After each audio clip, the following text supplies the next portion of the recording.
Hey guys, Kristen, I'm back, and in this episode we are doing the symptoms of ulcers in horses, or the most common symptoms that we see, that generally is ulcers in horses. So some of the most common ones is girthiness. Off their feed or not eating super well, because again, if your stomach is upset, you're not going to be eating much. Not drinking as much. I remember years ago, actually, when I had, like, the first couple years that I had River, and we were talking about that because she was just being kind of odd, a little bit off, and we ended up just treating her for ulcers, and that was one of the main things, is that she just was not drinking, and she was a really good drinker. She liked to not just drink water, but she liked to play in water. So it was like she was just being weird about it. And I was like, no, that's weird. And you had mentioned like that can be a common sign for ulcers. Because what can happen is when the water goes in, or the food too as well, not wanting to eat, it hits those ulcers and it hurts. So they avoid doing anything that hurts. And a note on the water too, particularly if you have like just your hose water or a stream or something, when it's colder, that's even more shocking and a little bit more like kind of a punch in a sense to those ulcers if they have it, even if they're minor ulcers, because that temperature difference is very harsh. It's very like sudden, you know. So circling back real quick to girthiness, because that can be kind of vague. It's kind of vague.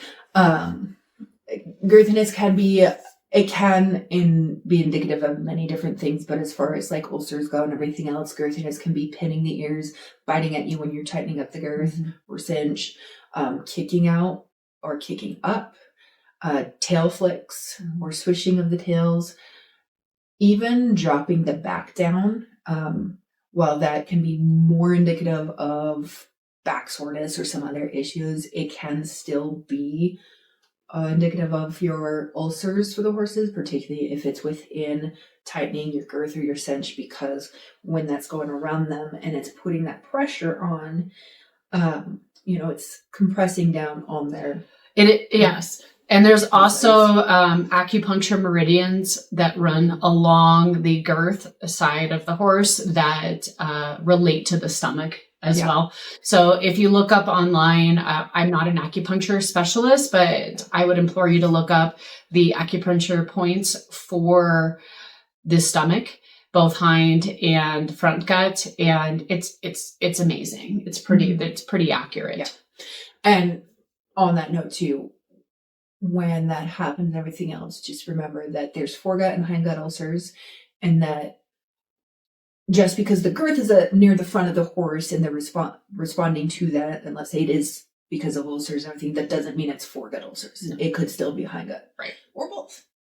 They can be fun that way. Yeah. Gassiness to horses. That's the reason they call it gastric ulcers. Gassier than usual, or seemingly more than usual, because it could potentially be something that the horse has for a while, and you got the horse, it's new to you, but it's something that they have. Spookiness. Horses, I think they become spooky because they're constantly hurting. And when you're constantly hurting, you don't sleep as well. You become more reactive. So if anything scares the horse and they're moving, that acid sloshes up, hits an ulcer, and then it hurts them. And so now a minor reaction becomes a bigger reaction. Higher sensitivity to like body sensitivity. Yeah. So again, my mare River, that was something that she had. Like, she's always been sensitive. She's a thoroughbred.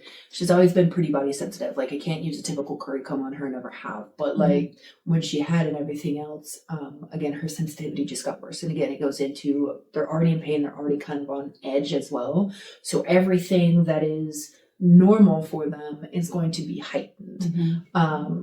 Weight loss, again, because they're not eating as well. Or potentially they're not absorbing the nutrients. They could still be looking like they're eating fine, or still be eating fine, but they're not able to absorb the nutrients as well. Another behavior that I have seen personally here is a horse that will eat, walk away, lay down and roll, and then come back to eating again. A lot of times the stretching out position of laying down relieves the ulcer pain or relieves the stomach pain. And I've had people come here and say, well, they've done that their whole lives. And I said, well, that doesn't mean it's right. Yeah. And we treat them for ulcers, and guess what? They stop doing it. Not that I want a horse to be like a Hoover and just hurry up and eat, Yeah. but it's the pattern of that eating, laying down, rolling, getting back up and eating. Mm-hmm. That to me can signal an issue. Yeah. And actually on that note too, like quick eating can also be a sign. Like it can really vary, and that pendulum can swing back, and some of the symptoms can change or go away even while they still have the ulcers. It can, under saddle, they can be unwilling to move forward. Again, that sloshing of their stomach acid, making it worse, making reaching the hind leg under. Mm-hmm. Yeah. So refusal to move forward, or having some form of behavioral issue in transitions, right? They can walk or trot fine, but they act up in the canter, especially if these are things that they don't normally do. Mm-hmm. Again, basing it off of what is normal for your horse, what is normal for you and your horse together, right? And a really ambiguous bucking. Yeah. Bucking, rearing, not wanting to go to the right.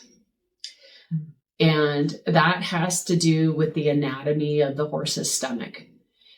And I've had some significant differences in that in the past. So if you find that all of a sudden your horse gets more emotional going to the right than to the left, it has to do with the anatomy of the horse's stomach and bringing that inside right hind leg underneath the belly and stretching out the hindgut in the back, I believe.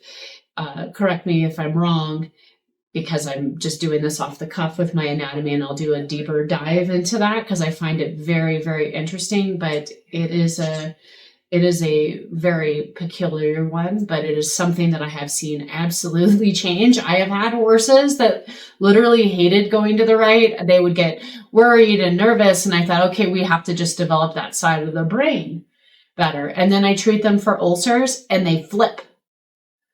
Even though I didn't do any work with them on it. Now this is, signs and symptoms if we're suspecting ulcers or something else. And sometimes we don't even suspect ulcers. And remember, it can be just one of these things, and your horse could have ulcers, but it could be any number of these things, and your horse doesn't have ulcers, or they have, in some of these videos I've been saying mild or not. Again, there's different grades, you're mild or not very severe ulcers and everything else. But again, it also depends on how your horse handles the things. Like I said, my thoroughbred is very sensitive. She could have teensy bit of mild ulcers or something and be very reactive because that's just how she is. And I know that for her. My Mustang mare, on the other hand, she had lost a little bit of condition. It wasn't bad. She wasn't skinny. She wasn't really underweight, but she just wasn't where she should be for the work that she was doing. And then she was just not finishing her hay. And I just tried a bunch of different things. She would eat her alfalfa, but she wouldn't really finish her hay.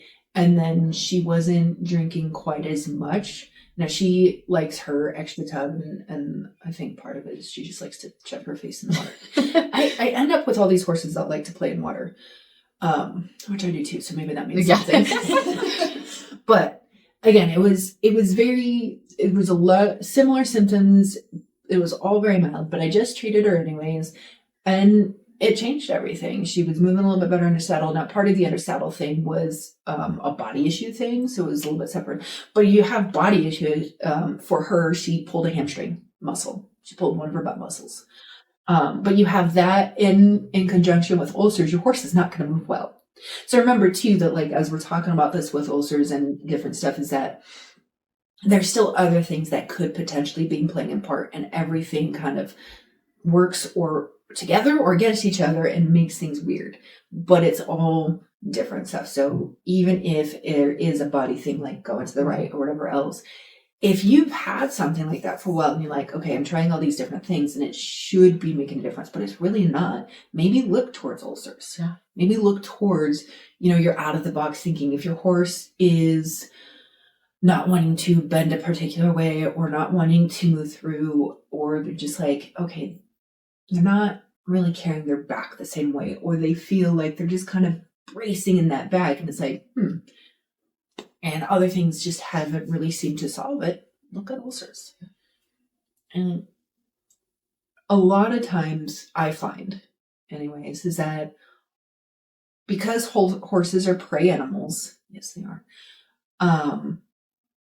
they are going to hide issues. They're going to try to hide issues. They're going to try to hide that pain and whatever can make it seem like they have a weakness or something going on because they don't want to get eaten. They don't. And the horses and human handling and different stuff, they're not going to be like, oh, the humans will keep us safe kind of deal. Like, yes-ish, we're more around them and everything else, but they're still going to do their natural instinct of like hiding that, right? They're not going to be like, I don't got to worry about them coyotes. No, they're going to be staring at that coyote and being like, so again, just remember that out of the box thinking, even if it doesn't align to some of these symptoms we mentioned, it could still potentially be. Yeah. It could be something else. Yeah. And let us these know. Symptoms we've mentioned before, it could be nothing related to ulcers. And let us know if you have seen any other symptoms. I'd love to learn. Yeah. So. Especially if you've had like some weird symptoms and you're like racking your brain for forever and then you're like, oh, it's ulcers, and then, fix it. Because it's the fun, interesting part of horses is working these puzzles out. Yes. Yeah.